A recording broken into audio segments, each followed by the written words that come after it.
Chers étudiants, bonjour. Notre cours d'aujourd'hui porte sur un mouvement littéraire du XIXe siècle, le réalisme. Le réalisme vient du mot réel, c'est-à-dire ce mouvement est basé sur la réalité. Commençons par la définition. Le réalisme est un mouvement littéraire et culturel du XIXe siècle, qui est né vers la seconde moitié du XIXe siècle, 1850, et resté jusqu'à presque la fin du XIXe siècle, en 1890, qui donna pour mission au roman d'exprimer le plus fidèlement possible la réalité. Alors l'objectif de ce mouvement, c'est de décrire la réalité, de peindre le réel sans l'idéaliser. Les histoires réelles vécues sont privilégiées. Les personnages ont des sentiments vraisemblables et le milieu ainsi que le physique des personnages sont évoqués avec minutie et objectivité. C'est-à-dire, tout ce qui consiste dans ce mouvement est basé sur le réel.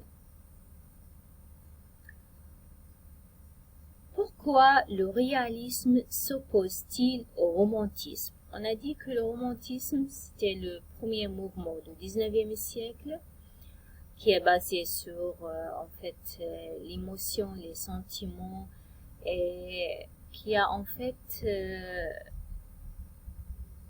occupé grande place au XIXe siècle, surtout tout au début du XIXe siècle. Alors, pourquoi vient le réalisme? Le réalisme est un mouvement littéraire qui s'oppose aux excès sentimentaux de romantisme et qui veut faire de la littérature le reflet de la réalité, en dépeignant la société. C'est-à-dire, elle est basée sur le réel et surtout sur la société. L'importance des classes moyennes, ouvrières et bourgeoises, le déclin de la noblesse.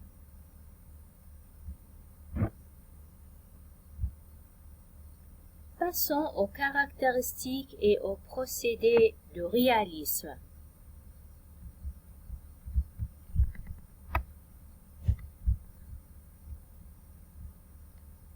Les principes du réalisme. Comme ce mouvement est basé sur le réel, alors on privilège les vraies histoires, les vrais sentiments et des environnements, personnages décrits avec objectivité. En philosophie, le réalisme s'oppose à l'idéalisme. En peinture et en littérature, les artistes réalistes du XIXe siècle refusent l'exaltation romantique et cherchent à représenter le réel tel qu'il est, même dans ses aspects les plus crus, sans préjugés. Les romanciers réalistes se donnent pour mission de décrire la réalité de leur temps, marquée par la révolution industrielle et les bouleversements politiques. Alors là, vous voyez l'essentiel de ce mouvement, c'est le réel, de peindre la réalité telle qu'elle est, c'est-à-dire tous les milieux, que ce soit les riches, les pauvres, les moyens, toutes les classes sociales. Il faut montrer tout. L'écrivain réaliste cherche également à représenter toute la société. Il représente la globalité de la société dans laquelle il vit. Il décrit la diversité des milieux et des hommes, du haut en bas de l'échelle sociale. Et vous avez par exemple dans la Comédie humaine de Balzac, il décrit la société dans son entier telle qu'elle est. Quels sont les thèmes essentiels de réalisme. Alors, pour les thèmes, on a en fait 4 thèmes essentiels: l'ascension sociale et la chute, la puissance de l'argent, l'amour et le désenchantement, la misère du peuple. Et pour les procédés privilégiés de l'écrivain réaliste, c'est-à-dire le style, c'est d'abord en fait le réalisme ou l'écrivain réaliste, il utilise le jeu. Et le roman réaliste est basé sur en fait la description, qui par la précision de détail permet de représenter la réalité. On assiste donc à une expansion de la description des lieux, des personnages, des sentiments et des situations. Le narrateur utilise beaucoup le discours indirect libre. Sa parole fait place à celle du personnage dans une continuité de récit et du discours.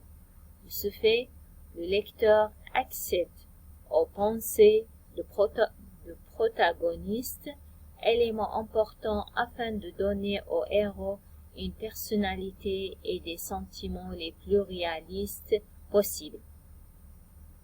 Enfin, l'écrivain réaliste introduit dans le récit des documents pour renforcer l'illusion de réel. C'est-à-dire, quels sont ces documents? Ce sont des documents authentiques pour donner plus de réel, comme par exemple les lettres, les carnets de visite, articles de presse. Alors ce sont en fait des outils qui marquent l'ancrage dans la réalité.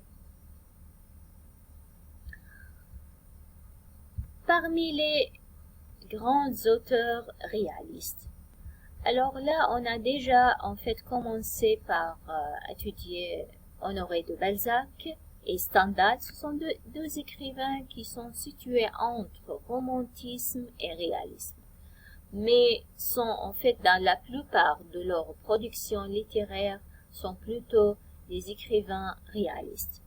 Encore en fait on a Alexandre Dumas, mais c'est le fils d'Alexandre Dumas. Et on a en fait le grand écrivain Gustave Flaubert, qui est en fait presque le chef de file de ce mouvement, un très grand écrivain qu'on va l'étudier comme exemple d'écrivain réaliste. Et on a aussi Guy de Maupassant, qui est aussi un très grand écrivain réaliste. Ça, c'est l'ensemble des auteurs réalistes. Alors là, dans notre programme, et pour étudier un exemple d'écrivain pour ce mouvement, on a en fait choisi Gustave Flaubert, le grand écrivain qui est connu en fait par son célèbre roman Madame Bovary.